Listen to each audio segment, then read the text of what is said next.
पूरा लोकल కేటీఆర్ స్థాయి రేవంత్ రెడ్డిది కాదు అంటే రేవంత్ రెడ్డి ప్రస్తుతం ముఖ్యమంత్రిగా ఉన్నాడు. కేటీఆర్ జస్ట్ వర్కింగ్ ప్రెసిడెంట్గా మాత్రమే ఎమ్మెల్యేగా మాత్రమే ఉన్నాడు. అందుకే కేటీఆర్ పిలిస్తే మేము రావాలా అని కాంగ్రెస్ శ్రేణులు అంటున్న పరిస్థితి.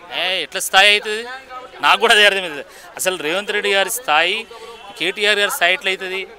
ఆయన అందరు బట్టలు కూడా తీసి కొడతాడు, వాళ్ళు బట్టలు ఇప్పి చూపెడతారు, దాని తర్వాత పేగులు మెడకేసుకుంటాడు, గోళీలు వీకి గుడ్లు వీకి గోళీలు ఆడతాడు. ఈ రకమైనటువంటి స్థాయి రేవంత్ రెడ్డి గారిది.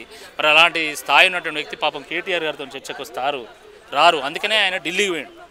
ఆయన చర్చకు రాకుండా ఢిల్లీకి పోయాడు. ఆయన పారిపోయిన ఏమంటారండి తెలంగాణలో తిరిగి పందా అంటారు. నువ్వే చర్చకు పిలుస్తావు, నువ్వే వారిపోతావు అంటే ప్రజలు ఏమి అర్థం చేసుకోవాలి అంటే 18 నెలలు వీళ్ళు చేసింది ఏం లేదు, చెప్పడానికి కూడా ఏం లేదు.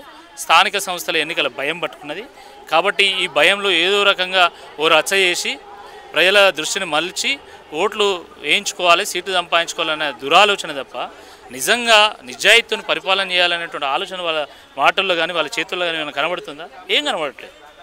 ఇక చివరి ప్రశ్న, గతంలో బీఆర్ఎస్ అధికారంలో ఉన్నప్పుడు ఆంధ్ర నాయకులకు అంటే జగన్ రోజా చేస్తే చేపల పులుసు తిన్నాడు కేసీఆర్, జగన్ను ఇంటికి పిలిపించుకున్నాడు కేసీఆర్, అంత కలివిడిగా ఉంటే ఇప్పుడు మేము కూడా ఆంధ్ర నాయకులతో కలివిడిగా ఉంటే తప్పేంటి అని కాంగ్రెస్ నాయకులు చెప్తున్న పరిస్థితి. ఇప్పుడు మనం పాకిస్తాన్తోనే చర్చలు చేస్తున్నాం. అలాంటిది పక్క రాష్ట్రంతో చర్చ చేయడంలో తప్పేముంది, కలిసి ఉండడంలో తప్పేముంది? సర్వే జన సుఖినో భవంతు, అది మన సిద్ధాంతం. అది కాబట్టి ఆంధ్ర నుండి మనం వేరు పడ్డంత మాత్రాన మనం వాళ్ళతో కొట్లాడాల్సిన అవసరం లేదు. మనంతా భారతీయులం, అన్నదమ్ములం మనం. కానీ మీరు తెలంగాణను ఎండబెట్టి గోదావరి జిల్లాలను కృష్ణా జిల్లాలను ఆంధ్రాకి తరలిస్తా అంటే మాత్రం మేము ఊరుకోం. అక్కడ ఉన్న వాళ్ళు రైతులే, ఇక్కడ ఉన్న వాళ్ళు రైతులే, వాళ్ళు బాగుపడాలి, మనం బాగుపడాలి. కానీ తెలంగాణ ఎండబెట్టి వాళ్ళకి మాత్రమే నీళ్ళు ఇస్తామంటే ఊరుకోము అనేటువంటి విషయాన్ని మాత్రమే మేము ప్రస్తావిస్తున్నాం.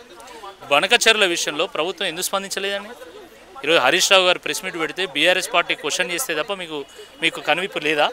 నిద్రపోతానులా మీరు? తెలంగాణ ప్రయోజనాలు కాపాడాల్సినటువంటి బాధ్యత మీ మీద లేదా?